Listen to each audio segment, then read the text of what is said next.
عظیم یہ جو الجنت عنوان. اصول کافی ہے ہوں. کتاب، اس میں جتنے بھی روایات ہیں، حدیث ہیں، اقوال ہیں، کیا جیسا کہ آپ کہتے ہیں کہ یہ صحیح ہے، جی ائمہ کے اقوال ہیں، جی اور سر. ہمارے ہاں جو روایات ہوتی ہیں اس میں شاذ بھی ہوتی ہیں، منکر بھی ہوتی ہیں، یا اس کی ہوں. کیٹیگرائز ہیں، تو ہوں.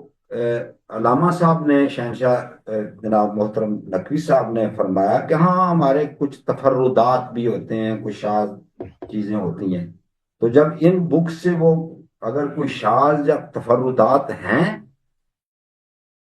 تو وہ ضعیف نہیں ہے نا. شاذ روایت ضعیف روایت نہیں ہے. شاذ روایت ہم، ایسی حدیث ہے. تفردات کیا ہے؟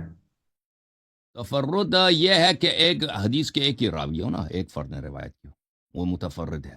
ایک شخص نے روایت کی، دوسروں نے روایت نہیں کی. نہیں تو اگر وہ اس کی کوئی امام کا اور قول ہے تائید تو نہیں پھر اس ہوتی. کو اس کے اس تفرد کا فقرے کے اس حکم کا کوئی دوسرا تائید اس طرح نہیں ہے دوسرے احادیث میں. یہ متفرد ہے روایت.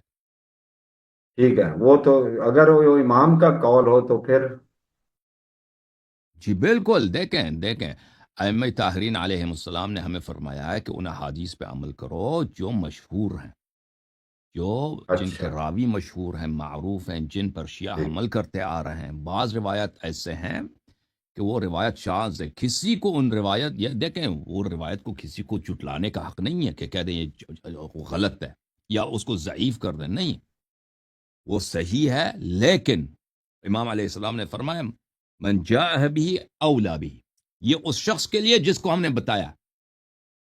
اگر یہ ٹھیک، ایسا حکم ہے کہ مثلا ایک فرد کہتا ہے میں امام جعفر صادق علیہ السلام کے پاس گیا، انہوں نے مجھے ایسا حکم دیا ہے، جو مشہور جو احادیث ہیں ائمہ طاہرین علیہ السلام نے اس سے مختلف حکم دیا ہے، تو یہ اس شخص کے لیے حکم ہے. تم اس کو جٹلانے کا حق نہیں ہے. وہ صحیح کہہ رہا ہے اس پہ وہ، لیکن آپ کو عمل کرنے کا حق نہیں ہے. آپ اس مشہور روایات پہ عمل کریں. ٹھیک ہے، یہ ہے. ٹھیک. جی.